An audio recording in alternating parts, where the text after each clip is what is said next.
Welcome to the European Parliamentary Research Service podcast on protecting the EU agri-food supply chain in the face of coronavirus. Images of half-empty supermarket shelves are becoming all too common as European countries struggle to limit the effects of the coronavirus, a pandemic that has changed what everyday life looks like for everyone. So what is the EU doing to protect the agri-food supply chain and ensure food security during the pandemic? Stay with us. When the first cases of COVID-19 were declared in China at the end of 2019, few could predict the scale it would take. Closed schools, workplaces, life at a standstill in Europe and most of the world.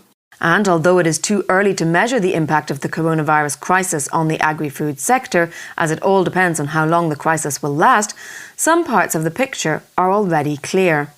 The EU food system is a complex web of interrelated sectors that not only employs millions of people but also ensures the viability of food supplies at reasonable prices for consumers.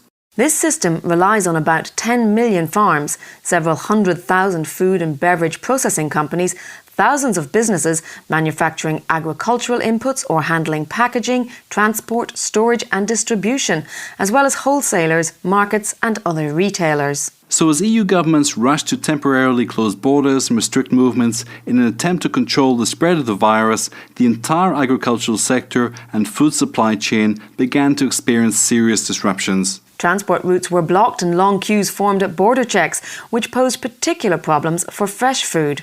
Quarantine measures also limited access to agricultural food markets. Restrictions on goods transport have also affected international trade in agri-food products, making it very difficult, if not impossible, to reach third country markets, especially China. Across the EU, and in spite of reassuring messages from both the authorities and the industry, consumers responded to the confinement measures with panic buying and stockpiling. At the same time, local food shops saw an increase in clients as more people started to shop locally. But this, combined with supply issues, could mean that some products such as fresh fruit and vegetables, milk or meat, could soon be in short supply and therefore become more expensive. The looming shortage of seasonal workers who, when harvest season approaches, travel across Europe to work in the fields and processing plants is another source of concern. Transport of live animals has also been affected by the reintroduction of border checks and the closure of restaurants, together with the cancellation of public and private events in which catering services are offered, means that all that food will either not be sold or will need to be sold through different channels. In the light of these massive disruptions, EU farmers and industry representatives have called on EU institutions to adopt the necessary measures to safeguard and guarantee the functioning of the EU food value chain.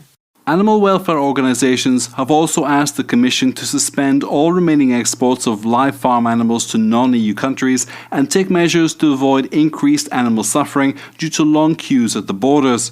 So what are the EU and its member states doing to help mitigate the impacts of the pandemic on the agri-food sector? Stay with us.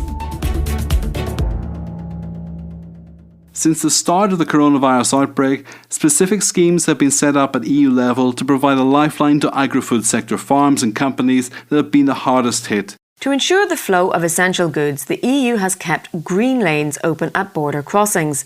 Employees from the agri-food sector are also allowed to continue working, and to make up for the number of seasonal workers who won't be able to leave their countries of origin this year, initiatives have been launched to recruit locals who can do harvesting work in the fields. To support farmers, the EU also extended the application deadline for EU subsidies by 1 month and approved temporary state aid measures. The European Parliament voted these first emergency measures to combat the coronavirus pandemic at an extraordinary plenary meeting at the end of March, and members of the Agricultural and Rural Development Committee have put forward proposals on further measures. As a first step to address the emergency at EU level, there has also been an overhaul of EU farm policy rules.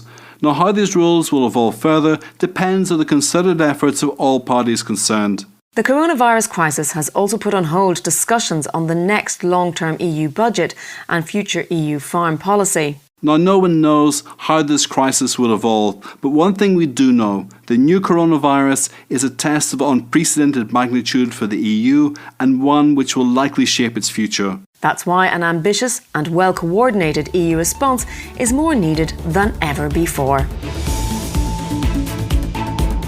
You're listening to the European Parliamentary Research Service podcasts.